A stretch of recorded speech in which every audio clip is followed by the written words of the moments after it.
چھوٹے شہروں سے بڑے شہروں کی طرف نقل مکانی کی وجوہات اور اس کا تدارک یہ تھا کہ یہ بچہ CSS نہیں کر سکتا۔ مثلا میرا پہلا سوال ہوتا تھا وہ ایم اے اکنامکس ہے، میں اسے پوچھتا تھا کہ یہ آپ یہ بتائیں کہ ہمارے ملک پہ ٹوٹل قرضہ کتنا ہے؟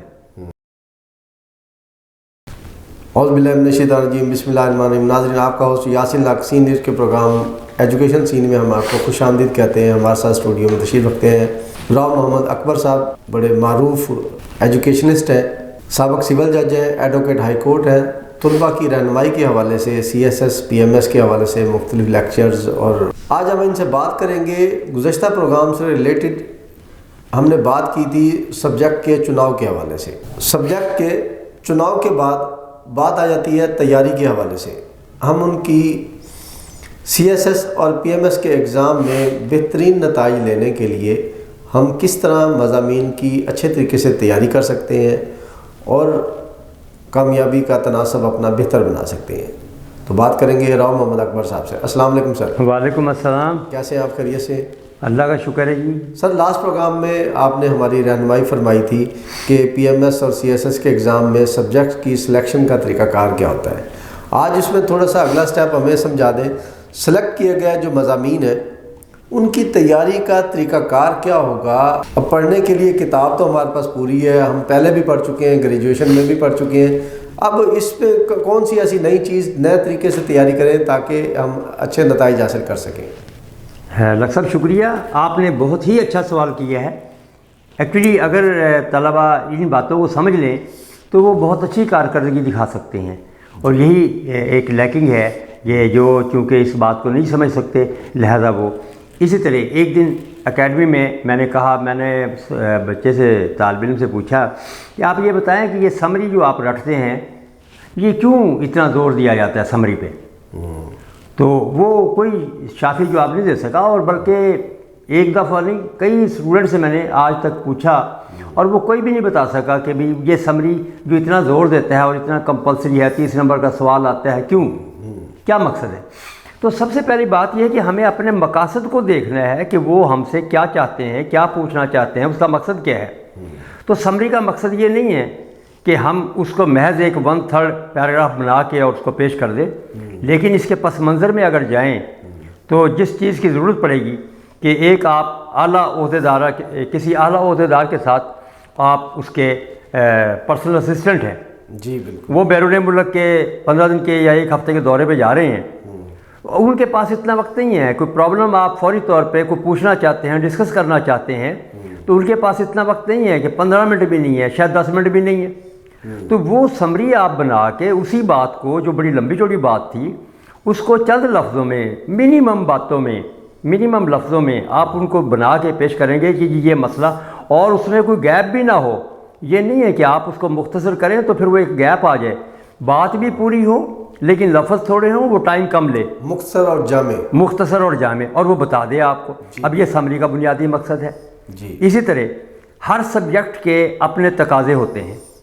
ہم جب ایک سبجیکٹ کو اس کے اپنے تقاضوں کے ساتھ لے کے نہیں چلتے تو ہمیں مارکس نہیں ملتے اور ہم ناکام ہو جاتے ہیں۔ مثلا زبان کا پیپر اگر ہے اس کے تقاضے اور ہوں گے، اس کے وہ تقاضے نہیں ہیں جو اکنامکس کے ہیں، اس کے وہ تقاضے نہیں ہیں جو سوشیالوجی کے ہیں، اس کے وہ تقاضے نہیں ہیں جو سائنس سبجیکٹس کے ہیں۔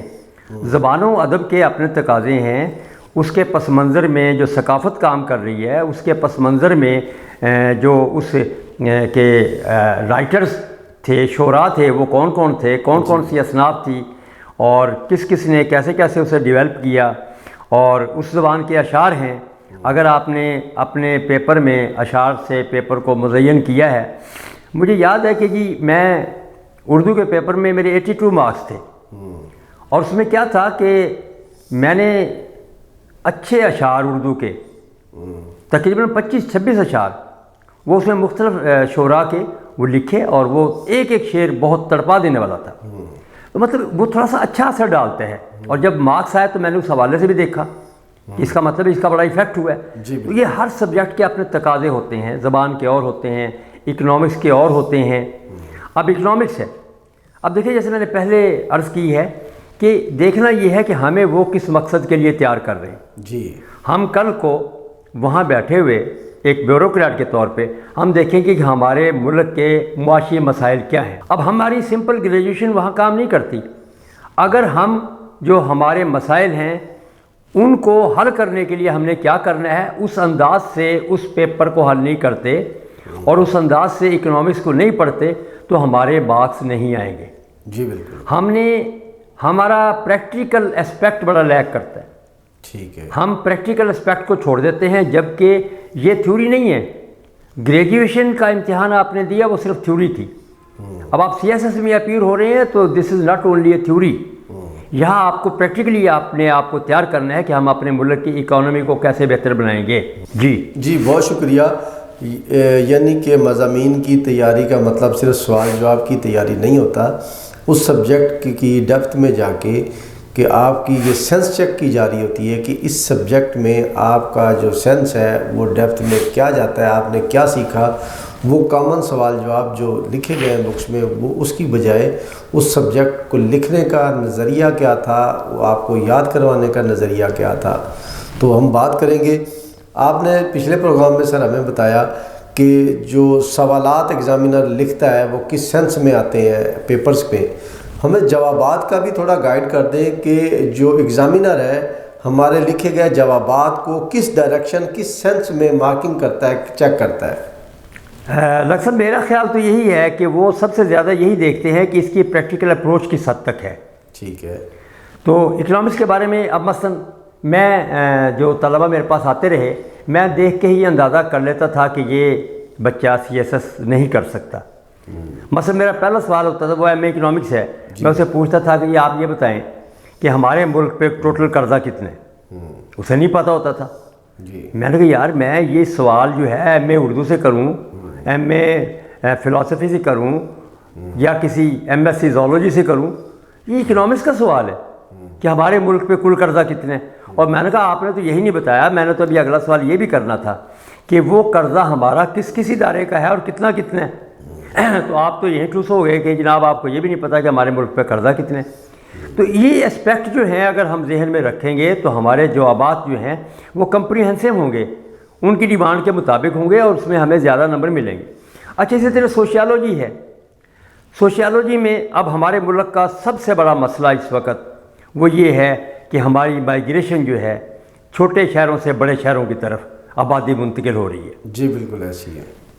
سر ہم جب چھٹی جماعت میں تھے تو جب بچے گیس لگواتے ہیں نا کہ یہ ٹیچر بتا دے کون سا سوال لازمی ہے، تو مجھے یاد ہے کہ سب سے پہلا سوال یہی ہوتا تھا کہ نقل مکانی کی وجوہات، چھوٹے شہروں سے بڑے شہروں کی طرف نقل مکانی کی وجوہات اور اس کا تدارک. جی یہ میں سن کوئی 62-63 کی بات کر رہا ہوں. جی. تو سن 62-63 سے لے کے آج تک ہمارا یہ مسئلہ بڑھتا ہی چلا گیا. پتہ نہیں اس زمانے میں کتنے لوگوں نے اس عرصے میں سوشیالوجی کے اسٹوڈنٹس نے پی ایچ ڈی کی ہوگی. تو کیا ہم ایسے مسائل جو ہیں ان کو پی ایچ ڈی کا موضوع کیوں نہیں بناتے؟ اور اس لیے کہ ہماری پریکٹیکل اپروچ ہی نہیں ہے ہمارے مضامین کے بارے میں. تو یہی طلباء سے میں ریکویسٹ کروں گا کہ اپنی یہ جو صرف سٹڈیز ہے ان کو پریکٹیکل اپروچ دیں.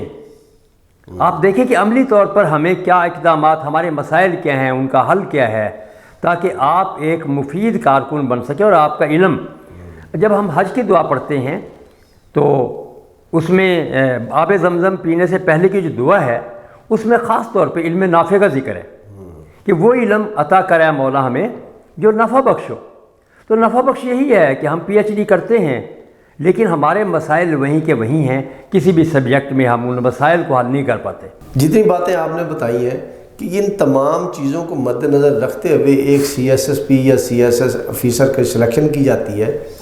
پاکستان کے معاشرے میں ہم پریکٹیکل گراؤنڈ ریالٹی دیکھیں تو جتنے ہمارے ڈسٹرکٹ آفیسر بیٹھے ہوتے ہیں مختلف محکمہ جات میں ڈسٹرکٹ کی پوسٹوں پہ ہوتے ہیں، انہوں نے ابھی تک پریکٹیکلی پاکستان کے مسائل کے حل کے حوالے سے 1% بھی قدم نہیں اٹھاتے، ایک اپنے اختیارات کا استعمال مثبت نہیں کرتے. وہ چاہیں تو ان مسائل کا حل ایک ڈائریکشن میں، ایک ڈسیزن میں بھی ہمیشہ کے لیے بند کر سکتے ہیں، دوبارہ وہ مسئلہ پیدا ہی نہ ہو. بالکل بیان فرمایا جی. اتنی ساری تربیت کے باوجود ہمارے سی ایس پی اور سی ایس ایس افسران جو ہے وہ پاکستان میں عملی طور پر پاکستان کی فلاح و بہبود کے حوالے سے کام کیوں نہیں کرتے؟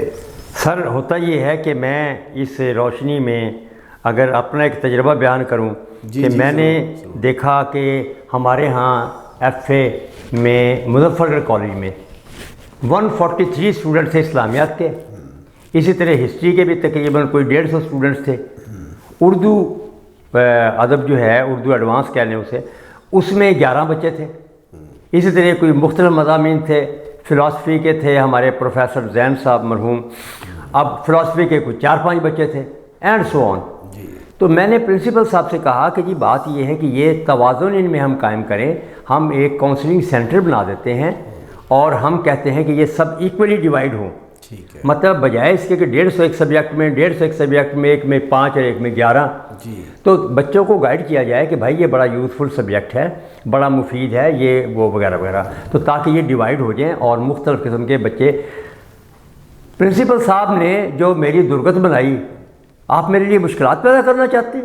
اچھا، یقین کریں، مطلب آپ اندازہ کر لیں کہ میں نے کون سی ایسی بری بات کر دی تھی۔ تو اس میں آپ کے سوال کا جواب ہے کہ وہ جو آپ کہتے ہیں نا کہ بیوروکریٹس جو ہیں وہ کچھ بھی، وہ ان کو یہ کچھ کرنے کے لیے ٹاسک ہی نہیں دیا جاتا، جو ان کے اپنے افسران ہیں وہ یہ نہیں چاہتے، وہ کہتے کہ یہ نیا ہم کوئی سلسلہ چھیڑیں گے تو اس کے لیے اس کے آفٹر ایفیکٹس ہم تک آئیں گے، یہ بہتر ہے کہ جیسے چل رہا ہے نا ویسے ہی چلنے دیا جائے، روٹین میں نکال دی بس۔ بہت شکریہ سر آپ کا۔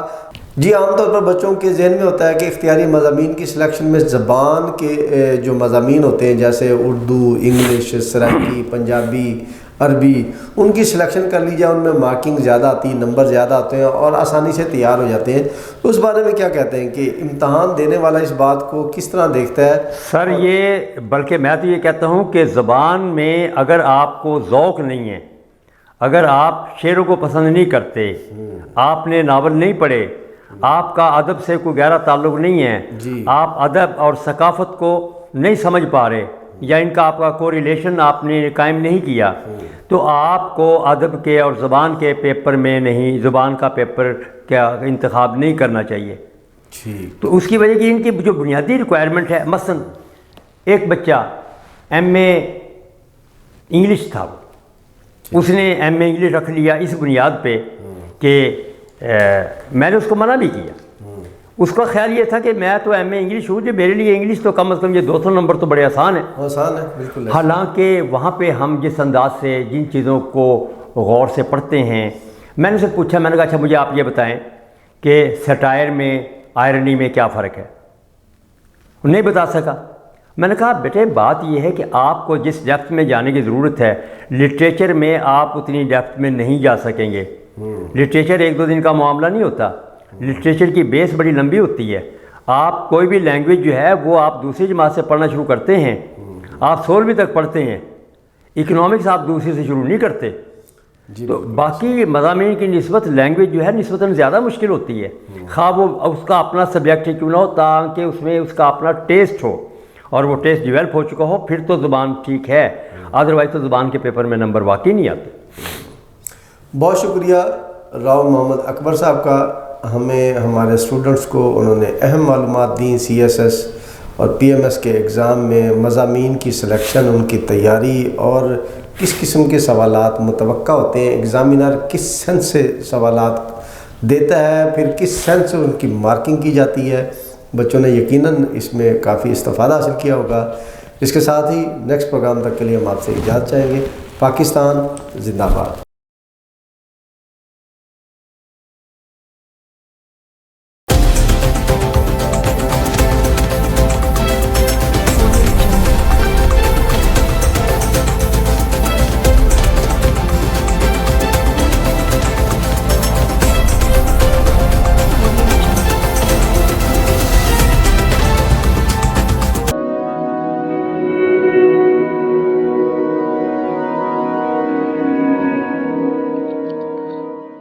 رزق اللہ کے ہاتھ میں ہے، اور کبھی کبھی رزاق رزق کی تقسیم کا اعزاز ان لوگوں کو بھی عطا فرما دیتا ہے کہ جو حالات کی کڑی دھوپ میں شجرے سایہ دار ہوتے ہیں۔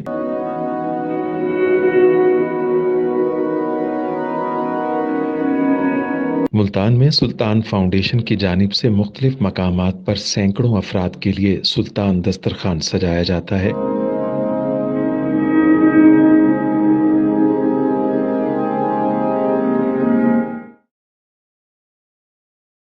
ہر انسان سلطان دسترخوان کا مہمان بنتا ہے۔